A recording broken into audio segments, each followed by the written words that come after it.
लोकसभा चुनाव के परिणाम के बाद पहली बार हम आप सबसे मिल रहे हैं।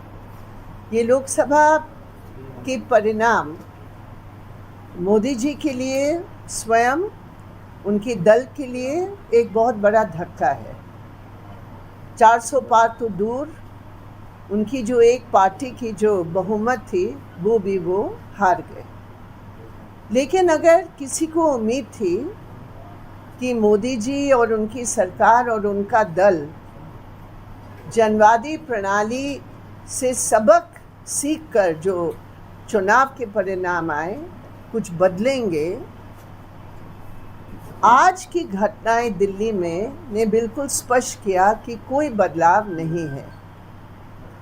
हमारे देश की संसदीय परंपरा के मुताबिक स्पीकर और डिप्टी स्पीकर के पोस्ट, स्पीकर के पोस्ट रूलिंग पार्टी का चॉइस और डिप्टी स्पीकर का पोस्ट विपक्ष को जाना चाहिए।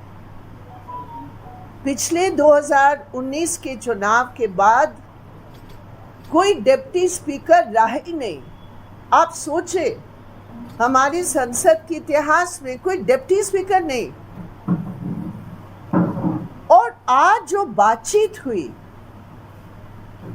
और ऑपोजिशन ने बिल्कुल स्पष्ट कहा कि हम आपकी स्पीकर पोस्ट और डिप्टी स्पीकर पोस्ट दोनों की बातचीत करके निश्चित ऊपर हम भी चाहते कोई कंसेंसस हो, स्पीकर सबका होना चाहिए और डिप्टी स्पीकर हम लोग चॉइस करके देंगे। लेकिन मोदी जी ने वो ही रुख अपनाकर कि संसदीय प्रणाली की विरोध करके उन्होंने डिप्टी स्पीकर के बारे में बातचीत करने के लिए इनकार किया, जिसके कारण उनकी ये दायित्व है कि स्पीकर पोस्ट पर चुनाव होगा। इसका मतलब हिंदुस्तान की जनता ने जो सबक दिया, मोदी सरकार 2019 की जो उनकी सरकार थी, जो सबक दिया वो सबक ये सीखे नहीं और आज भी वो बुलडोज़र लेकर पार्लियामेंट को चलाने का प्रयास कर रहे हैं, जो हम इसका बिल्कुल विरोध करते हैं। मुख्य सवाल ये है कि ये जो एनडीए की सरकार का गठन हुआ, ये सरकार 400 पार की बात सिर्फ नहीं, संविधान पार का भी स्लोगन दिया था। अभी संविधान पार का स्लोगन वापस लेकर अगर ये सरकार वाकई में जनवाद की इज्जत करके चलाना चाहते हैं तो एक बात बनेगी। लेकिन जैसे मैंने आपको कहा कि फर्स्ट ही अगर दौर में विपक्ष के साथ बातचीत न करके अपने मनमानी और बुलडोज़र चलाने का प्रयास करेंगे, जैसे स्पीकर पद और डिप्टी स्पीकर पद पर इनका रवैया रहा, तो फिर कोई फर्क नहीं पड़ने वाला है और जनता की परेशानियां बढ़ेंगी। सरकार चलेगी। और अभी आप देखिए, किसानों के एमएसपी के बारे में इन्होंने जो घोषणा किया है, बगैर किसान संगठनों से बातचीत किए उन्होंने एक बार फिर किसानों के साथ बड़ा ज़बरदस्त धोखा किया है।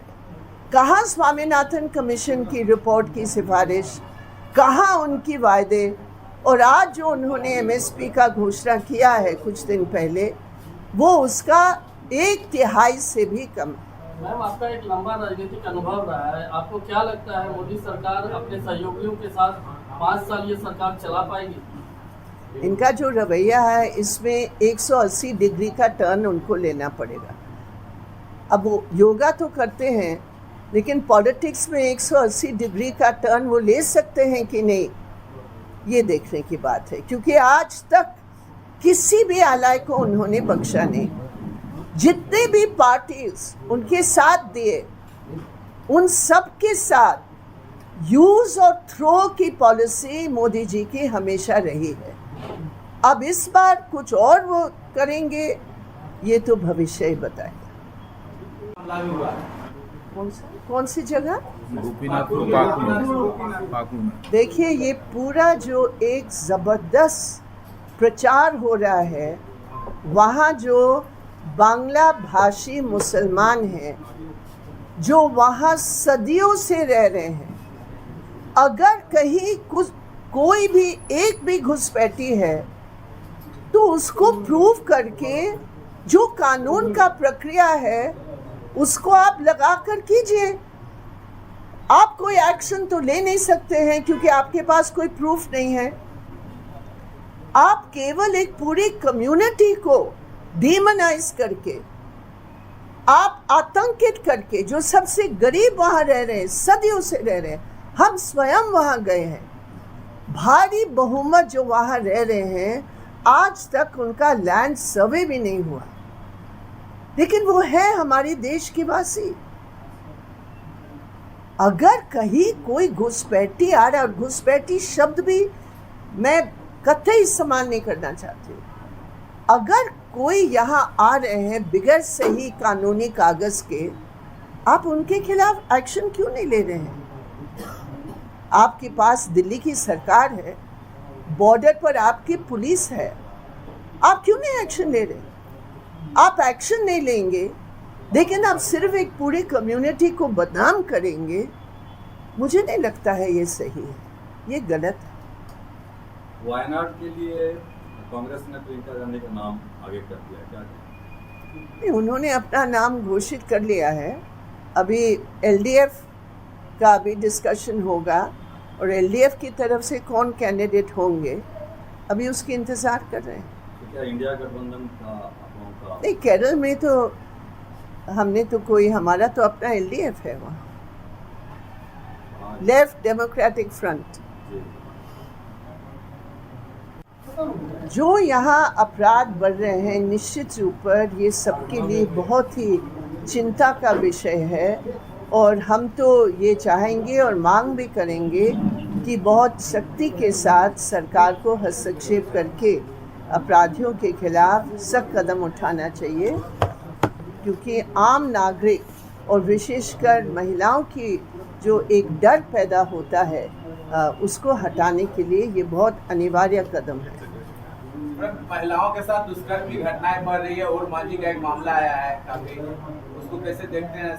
लॉ एंड ऑर्डर को क्या? हम इसका बहुत निंदा करते हैं, और जहाँ जहाँ महिलाओं के साथ इस प्रकार की घटनाएं होती हैं, निश्चित रूप पर एक पूरे समाज का वातावरण को बदलने के लिए भी जो सबकी एक जिम्मेदारी होती है, और पीड़ित के साथ खड़े होकर सरकार को सज़ा दिलाने का काम अगर करें तो निश्चित रूप पर जो हिम्मत बढ़ रही है लोगों में इस टाइप के अपराध करने की, उसको नियंत्रण किया जाएगा।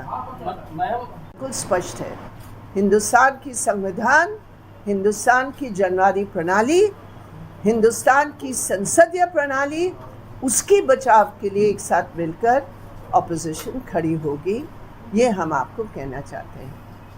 अभी झारखंड के संबंध में हमारी बैठक जो हो रही है, उसमें बहुत चिंता की विषय है कि पूरा कोयला खदान के इलाके जो संथाल परगना में है, हम लोग स्वयं गए और स्वयं वहाँ सर्वे किया गया।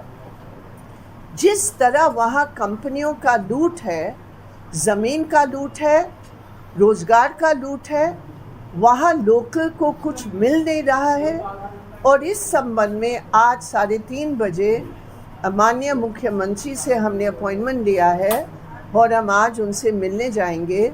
और ये जो मुख्य मुद्दे हैं ज़मीन का, और वहाँ एक बहुत बड़ा इलाका है जहाँ कोई लैंड सर्वे भी नहीं हुआ है, उसके बारे में आज हम लोग बातचीत करने के लिए 3:30 बजे हमारा अपॉइंटमेंट है। हम जाकर मिलेंगे, बातचीत करेंगे और उनका स्वागत भी करेंगे, क्योंकि पहले बार मुख्यमंत्री पद के बाद हम मिलने जा रहे हैं। और तीसरी बात है, अभी दिसंबर महीने में या नवंबर में विधानसभा के चुनाव होने जा रहे हैं, उस संबंध में भी हमारी इस बैठक में बहस होगी और चुनाव की रणनीति भी हम लोग आज डिस्कस करेंगे।